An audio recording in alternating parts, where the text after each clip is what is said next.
ये असुर सुरक्षा महाअस्त्र है, वो अस्त्र जिसे भूमि में गाड़कर जहां तुम खड़े होगे वहीं से तुम्हारी शक्तियां अनेक गुना बढ़कर चारों दिशाओं में फैलने लगेगी। जब तक तुम इसके निकट रहोगे तुम्हारी अकाल शक्तियां तुम्हारे नियंत्रण में रहेंगी। इतना ही नहीं, स्वयं वरुण देव अर्थात जल के देवता भी तुम्हारे आगे विवश हो जाएंगे, तुम्हारा फैलाया अकाल मिटाने में असमर्थ हो जाएंगे। वो तो क्या, स्वयं त्रिदेव भी आ जाए, स्वयं देवी दुर्गा भी प्रकट हो जाए, तो भी तुम्हें रोकना असंभव होगा, असंभव होगा, असंभव होगा।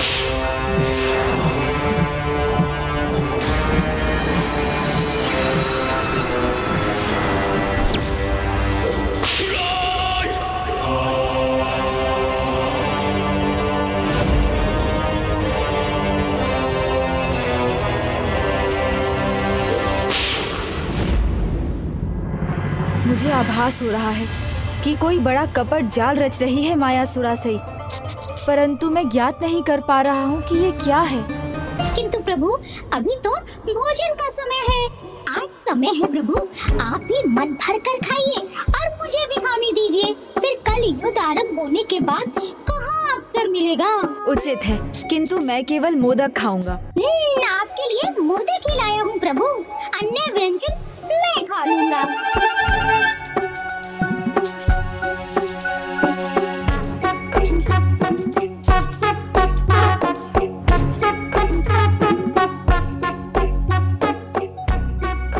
मूषक जी, आप तो अधिक मात्रा में भोजन लेकर आ गए।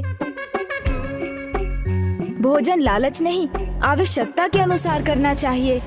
विशेष रूप से तला भोजन तो बहुत सावधानी से करना चाहिए, नहीं तो अपच हो जाता है और प्यास भी बहुत लगती है। प्रभु आज मत रोकिए, क्योंकि जितना भोजन करूँगा युद्ध के लिए उतनी ही ऊर्जा मिलेगी मुझे।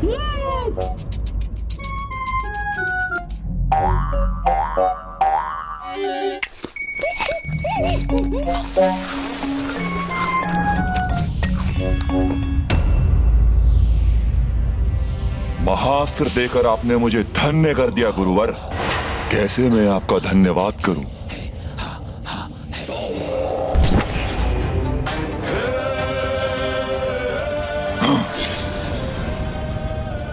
अब देखिए, आपका ये शिष्य गजासुर द्वितीय कैसे देवताओं को त्राहिमाम करने पर विवश करता है।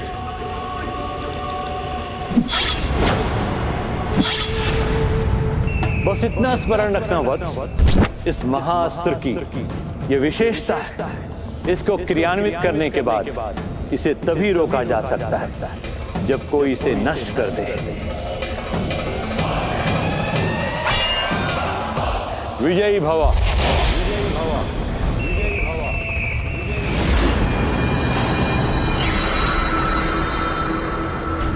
अब कोई नहीं रोक सकेगा मुझे अपने पिता का प्रतिशोध लेने से।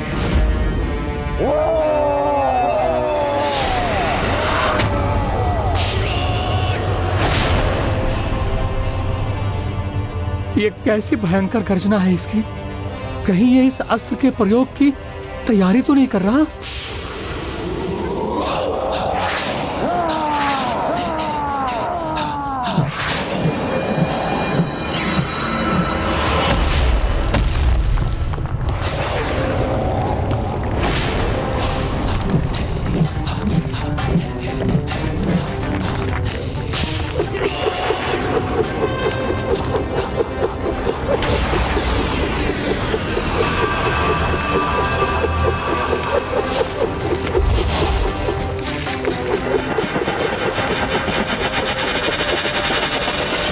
सत्य कहा था गुरुदेव ने, मेरी ऊर्जा का विस्तार हो रहा है। अनेकों गुना बढ़ गई है मेरी ऊर्जा। सावधान देवताओं, अब मैं सर्वनाश करूंगा तुम्हारा।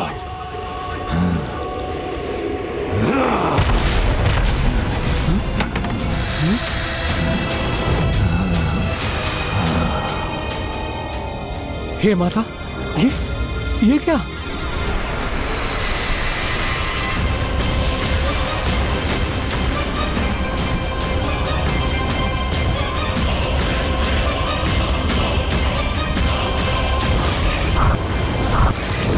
ताप नहीं, श्राप हूं मैं, सबका विनाश हूं मैं।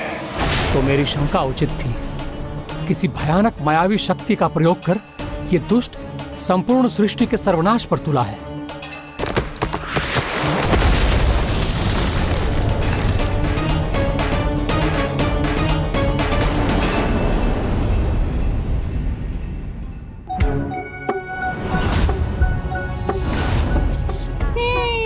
आनंद आ गया। उचित कहा था आपने प्रभु, तला भोजन करने से प्यास बढ़ जाती है।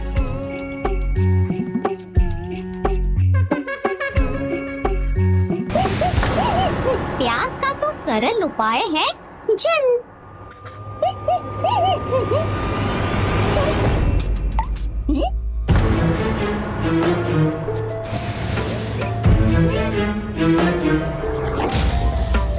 अभी समाप्त होना था इस जल को। मेरी प्यास बढ़ती जा रही है प्रभु, मैं जल लेकर अभी आया।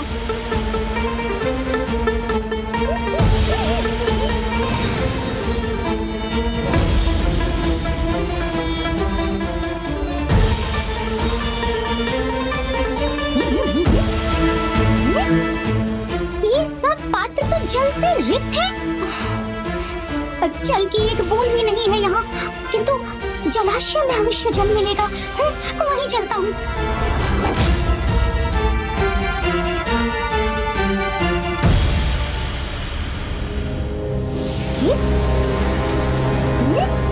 ये जलाशय कैसे सूख गया?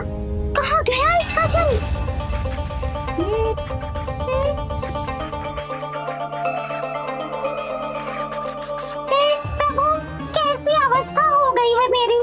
से मुख सूखा जा रहा है और कहीं जल नहीं मिला। मैंने तो पहले ही कहा था मूषक जी, लालच बुरी बला है, और तले भोजन का लालच तो करेला, वो भी नीम चढ़ा है। मुझसे भूल हो गई प्रभु, क्षमा करें, दया करें, अपने सेवक पर अपनी लीला को रोक दीजिए प्रभु, क्योंकि जल के बिना मैं एक पल भी नहीं रह सकता। मूषक जी, मेरी लीला नहीं, किसी की माया है ये।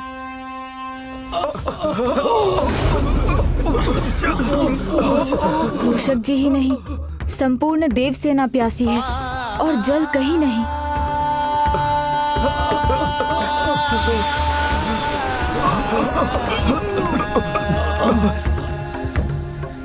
प्रभु, हो ना हो, ये वही अनिष्ट है जिसका आपको आभास हुआ था। इस अनिष्ट का कारण हमें ही ज्ञात करना होगा मूषक जी। आइए।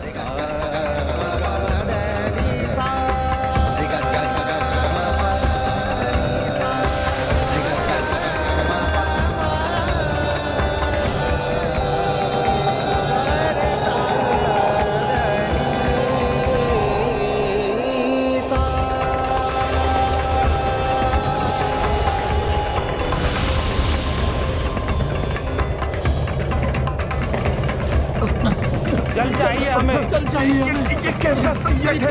ये प्यास कैसे दूर होगी? कैसे जल प्राप्त होगा? कैसे जल प्राप्त होगा?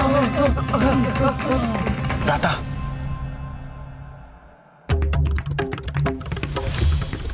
जल जैसे पृथ्वी से अदृश्य ही हो गया है। कहाँ जाऊं? जल कहाँ से लाऊं?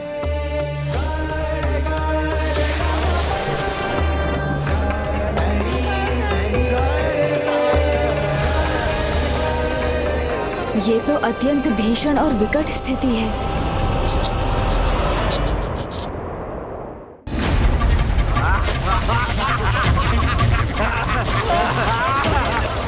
महेंद्रपुरी में उन असुरों को जल की कोई कमी नहीं। हाँ प्रभु, हमारे शत्रु तो जल से क्रीड़ा कर रहे हैं और उसे अकारण व्यर्थ कर रहे हैं, और यहाँ जल का ऐसा अभाव है कि हमारे सैनिक प्यास से व्यथित हैं। आपः प्रणीत भेषजम वरुथम तन्वे मम ज्योतिचा सूर्यम दृश्ये। अर्थात हे जल समूह, जीवन रक्षक औषधियों को हमारे शरीर में स्थित करें, जिससे हम निरोग होकर चिरकाल तक सूर्य देव का दर्शन करते रहें। हमारे देवताओं और सैनिकों की रक्षा हो। पृथ्वी पर 3 ही रत्न हैं, अन्न, वायु और जल। जो इसका संचय नहीं करेंगे उन्हें तो इसका परिणाम भुगतना ही होगा। किंतु ये स्पष्ट है, उन असुरों के पास जल का कोई अभाव नहीं है। अवश्य इसके पीछे माया सुरासई की ही चाल है। आइए हम शीघ्र जाकर भ्राता को सूचित करें।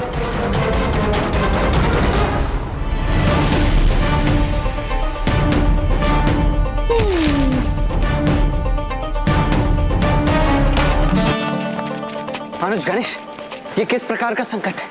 समस्त संसार में जल सूख गया है, जल कहीं भी नहीं। यहाँ तक कि मैं अपने जल तत्व से भी जल प्रकट नहीं कर पा रहा हूँ। और तो और वरुण देव तक जल प्रकट करने में असमर्थ रहे हैं। वरुण देव,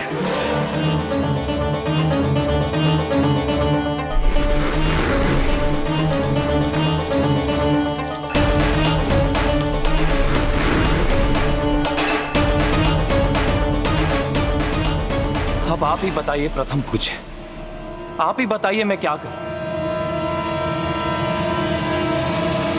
मायासुरसई, मैंने अपने महास्त्र से गजासुर द्वितीय के तप के प्रभाव को इतना बढ़ा दिया है कि देवता कितना भी प्रयास कर लें, गजासुर द्वितीय का अकाल नहीं रोक सकेंगे। अब तुम्हारी विजय निश्चित है मायासुरसई। असुर गुरु, मैं आपकी आभारी रहूंगी। युद्ध के पहले ही हमारी सेना को धराशायी करने की ये माया सुरासई की चाल है। अकाल के कारण को ढूंढकर शीघ्र ही उसे नष्ट करना होगा, अन्यथा अनुज ये युद्ध आरंभ होने से पूर्व ही हम पराजित हो जाएंगे।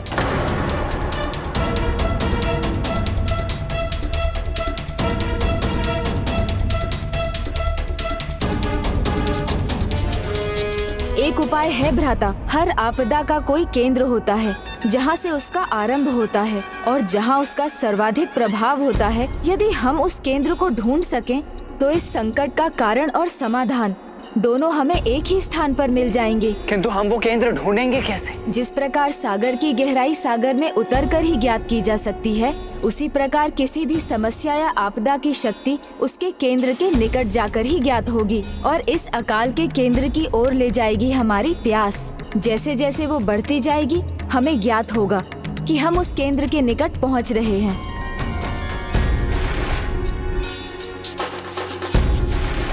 किंतु हम दोनों को तो प्यास लगती ही नहीं। इसका समाधान तो अत्यंत सरल है प्रभु। ऐसे किसी को अपने साथ ले जाइए जो प्यास से पहले ही त्रस्त हो। जैसे मैं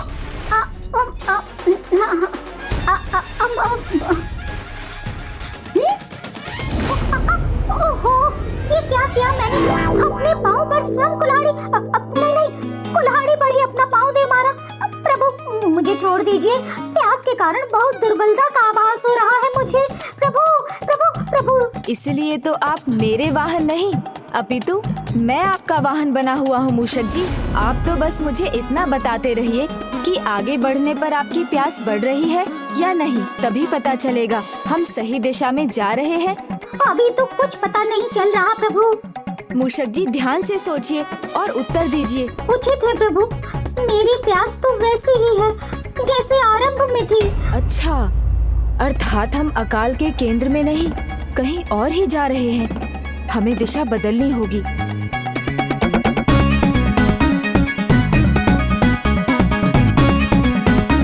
ओहो, प्रभु प्यास बढ़ रही है मेरी। अब तो सहन करना कठिन हो रहा है प्रभु। अति उत्तम, प्यास बढ़ना तो अच्छा संकेत है मूषक जी। आप अपनी ऊर्जा बचाइए मूषक जी, अधिक बोलेंगे तो और प्यास बढ़ेगी।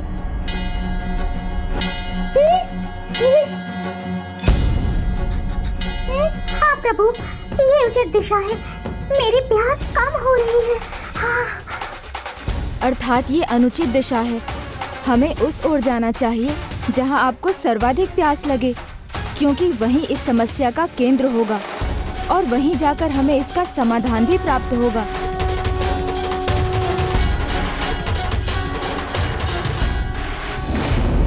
ये कैसा महासंकट छा गया हम सब पर? ये सूखा, ये अकाल, ये संपूर्ण सृष्टि का सर्वनाश कर देगा।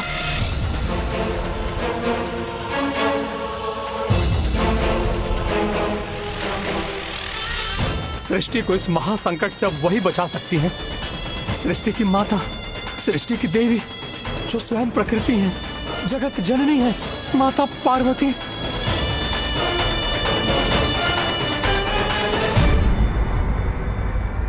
हे माता, जब जब सृष्टि पर विकट संकट छाया है, आपने सदा अपने संतानों की, सभी जीवों की रक्षा के लिए संहारक रूप धारण किया है। हे माता, आज फिर इस दुष्ट के प्रकोप से पृथ्वी पर आपके संतानों पर अग्नि बरस रही है।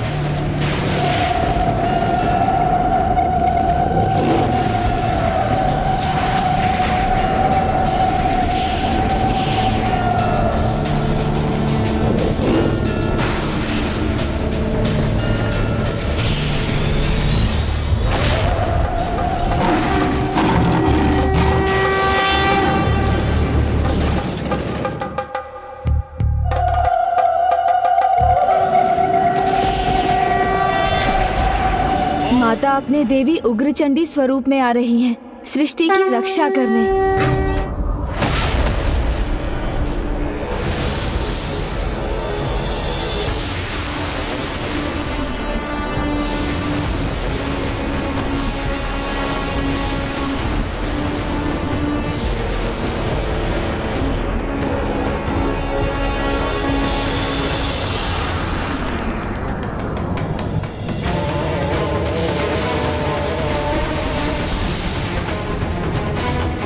मेरा एक पग रखते ही सृष्टि की ये दुर्दशा, तो दूसरा पग रखते ही सृष्टि का सर्वनाश ही हो जाएगा।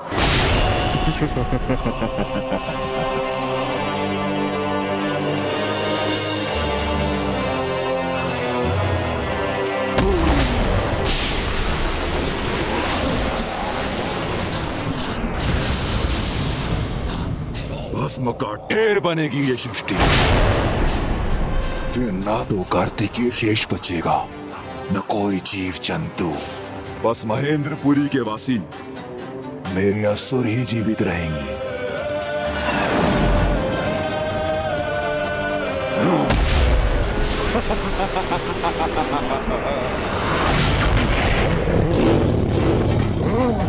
नमन माता, आपको शत शत नमन।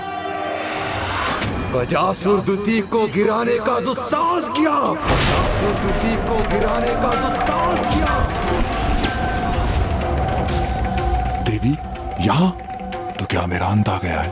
क्या ये अपने त्रिशूल से मेरा वध कर देंगी?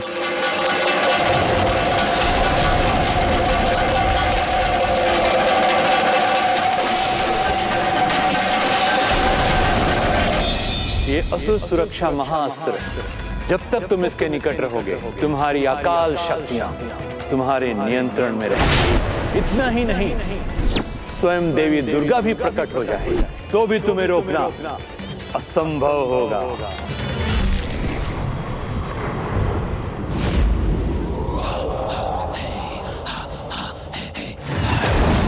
गजासुर द्वितीय, तुमने प्रकृति के साथ क्रीड़ा करने का दुस्साहस किया, जिसे मैं कदापि सहन नहीं करूंगी। यदि तुमने शीघ्र इस दुस्साहस का अंत नहीं किया, तो मैं तुम्हारे जीवन को मृत्यु के अंधकार में भेज दूंगी। नहीं देवी, नहीं, ऐसा कुछ नहीं होगा। तुम मुझे क्षति नहीं पहुंचा सकोगी। परंतु विचित्र बात तो ये है, सृष्टि पर इतना बड़ा संकट छाया है, फिर भी न तो शिवपुत्र आया मुझे रोकने के लिए, न ही स्वयं शिव आपको भेज दिया।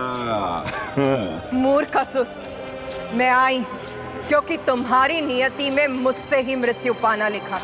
तुम्हारी गर्जना से, तुम्हारी चेतावनी से भयभीत होने वाला नहीं हूं देवी। अपार तपोबल अर्जित किया है मैंने, तुम मुझे हानि नहीं पहुंचा सकती, नहीं रोक सकती हो। चाहो तो प्रयास करके देख लो।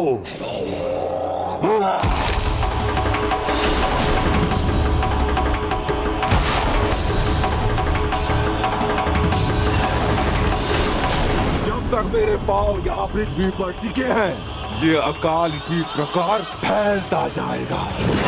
जहां तक मेरी इच्छा होगी सब मारे जाएंगे, शेष बचेंगे केवल असुर।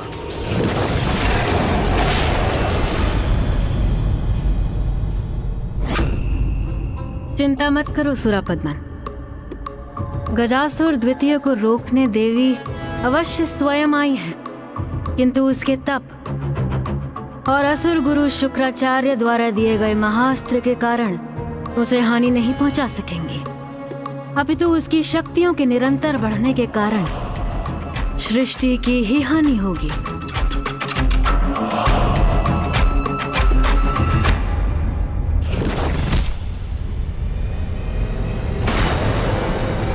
उचित है देवी, पराजय का अपमान सहना ही चाहती हो तो लो मेरे त्रिशूल का प्रहार सहो।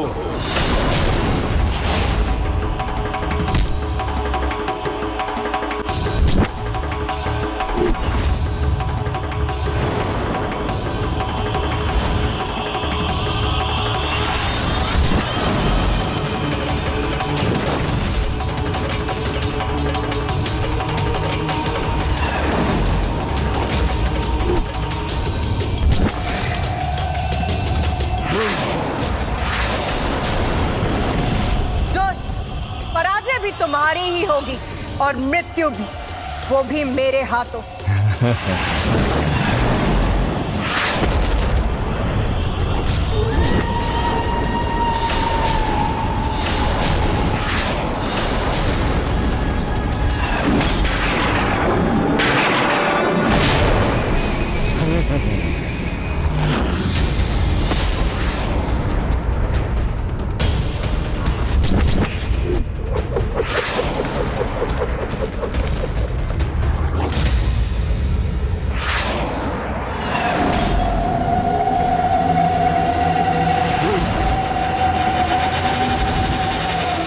कहा था ना मैंने, कोई क्षति नहीं पहुंचा सकेगा मुझे।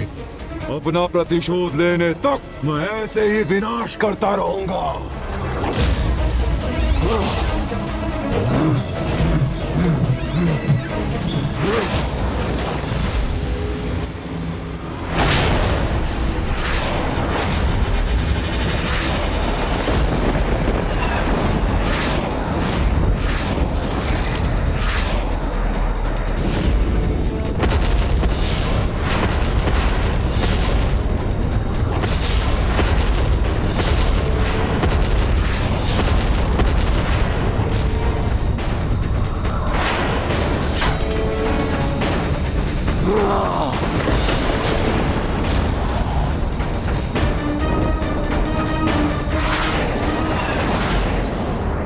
प्रभु सावधान!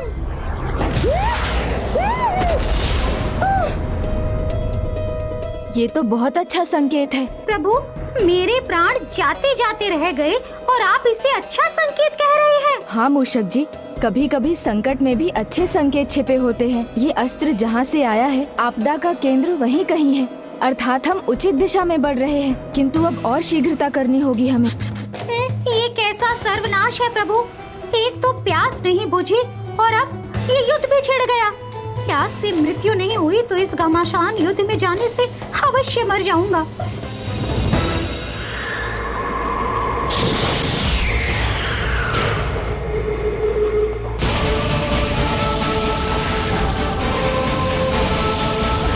मेरा ये शूल प्रहार व्यर्थ नहीं जाएगा देवी।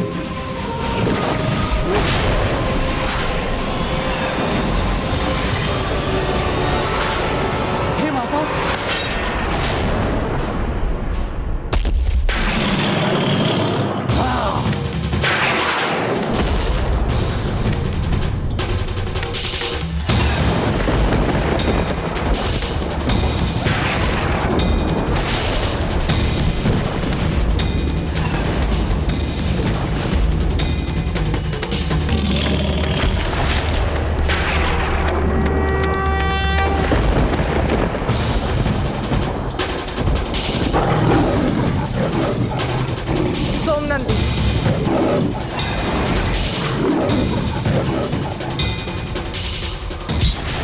क्यों सुरक्षित है, इसका रहस्य ज्ञात कर शीघ्र इसका अंत करना चाहिए मुझे।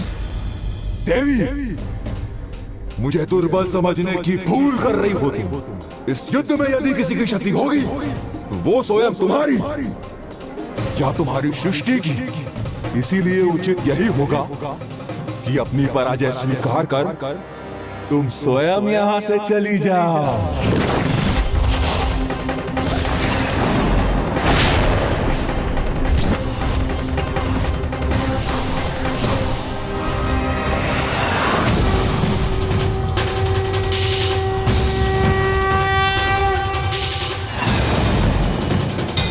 क्यों व्यर्थ में अस्त्र प्रहार कर रही हो? जिस सृष्टि की रक्षा करने आई हो उसे ही नष्ट करना चाहती हो तो कर लो अपनी ये इच्छा पूरी, किंतु तुम्हारे अन्य अस्त्रों के समान ये अस्त्र भी मुझ तक पहुंचने से पहले नष्ट हो जाए। सृष्टि की चिंता तुम मुझ पर छोड़ दो दुष्ट। तुम स्वयं अपनी चिंता। ये क्या? देवी के प्रहार ने मेरा आकार छोटा कर दिया। अभी तो केवल तुम्हारा आकार ही लघु किया है, अब तुम्हें संसार से भी लुप्त कर दूंगी। बुद्धिमान वही है जो जानता है कि बड़ी से बड़ी समस्या का समाधान भी समस्या के भीतर ही अंतर्निहित होता है। For more updates, subscribe to our channel, click the show links and enjoy watching the videos.